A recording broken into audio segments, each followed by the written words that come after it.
Hello everyone, your professor asked me to make a video to help you do research at the library for your project for class. So my name is Ann Hayes. I am a professor, an associate professor and librarian here at the CSI library, and I'm just going to walk you through a few different ways to do research on this kind of topic. My sample topic is going to be Syria and the Syrian refugee crisis. And I'm looking at the way the migration of Syrians into Turkey in particular. So I suppose you could say that my other country is Turkey. I might be researching both of those.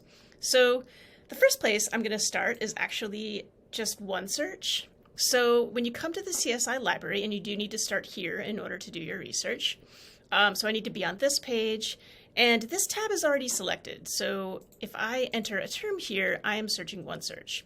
This is a tool that goes on top of all of our databases and our book catalog, and it allows me to search them all simultaneously. And the reason I'm doing that for this particular project is because your class is so multidisciplinary that there's actually a few different kinds of databases that might be useful to me. And so to search them all at once actually could be pretty beneficial. So I'm just going to start with, you have to type something in order to get into the tool. And so I'm just going to type Syrian refugee. Let's just do that. So I just need to type something to get into it. And you'll see from the results, I have 71,000. So this is right here. It tells me how many results I have. And the second thing you'll see is that, so this is a peer-reviewed article, but the hit right below that is a video. And then it looks like I have some more articles. A lot of times I'll have books mixed in there and all kinds of other materials. So we usually have to use these limiters over to the left to tell the database what I'm looking for. And the other thing I can do is open up an advanced search so that I can add an aspect of the thing that I'm searching. And you in your class will definitely need to do this. So I've got Syrian refugee. I could add, Syrian refugees, whichever. And I'm just going to add Turkey as my second topic.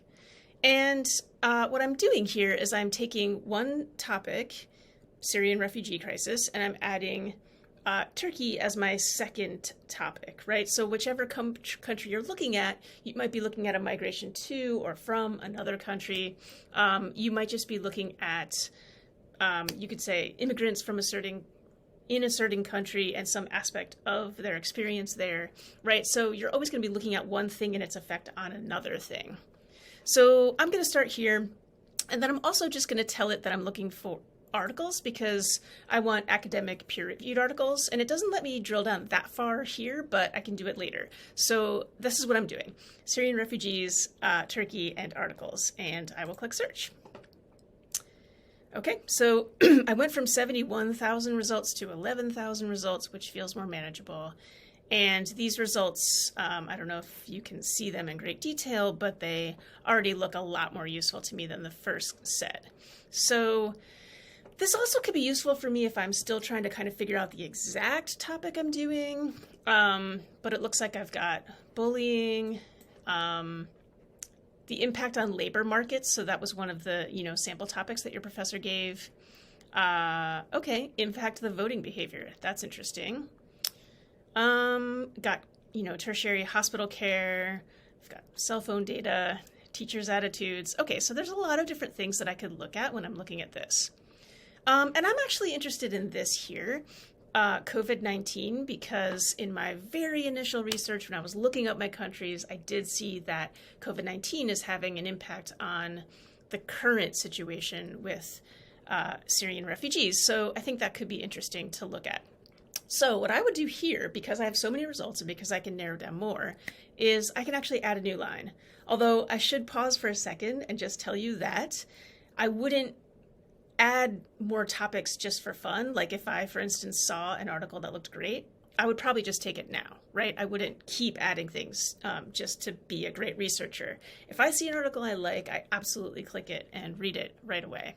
But for the purposes of this, let's say I want to zero in on COVID-19, I can add a new line, and now I'm just adding another narrower to my topic. So let's do COVID-19 here, and I'm now going to do that search I should get way fewer results, and in fact, I am. I'm getting 274, and that's still a lot, though, about this really pretty particular topic.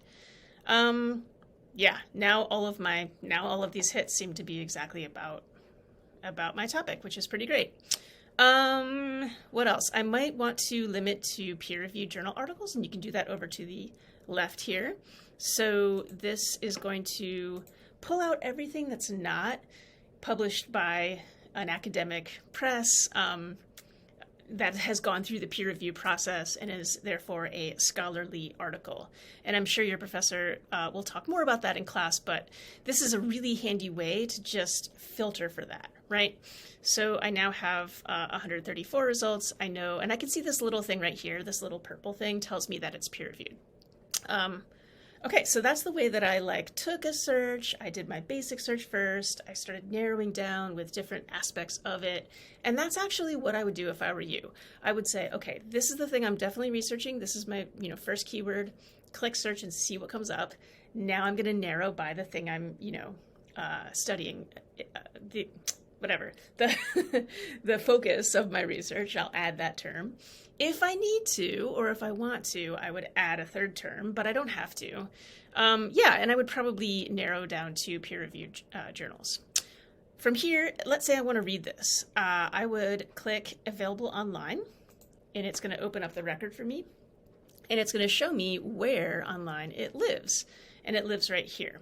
So I'm going to click this. It's going to send me over to the specific database where this lives, so I can find it, and they all look a little bit different from here, but I've got a full text of the article here. I've got a PDF here.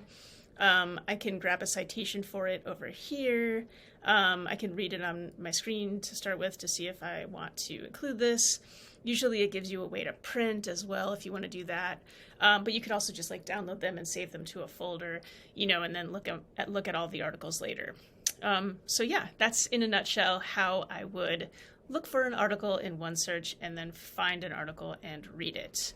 I'm going to go back one little step just to show you one last thing. So I can grab a citation from here, but sometimes the database won't give me that option. But in fact, OneSearch does. So here's I'm back in the OneSearch tool. I can click this little quotation mark here. It's going to give me a citation. And I believe for your class you're using Chicago. Oh no, but your professor gave you a really great list at the end of the syllabus and at the end of the assignment that details exactly how to do your citations. So what I would do is grab the automatic citation that OneSearch or a database gives me, compare it to the document that your professor gave you, and see, okay, are these things in the right order? Is everything included? And just check it that way, because he already gave you just a pretty amazing resource there. Okay, thanks so much. That was one of the videos, and there will be a few more. All right.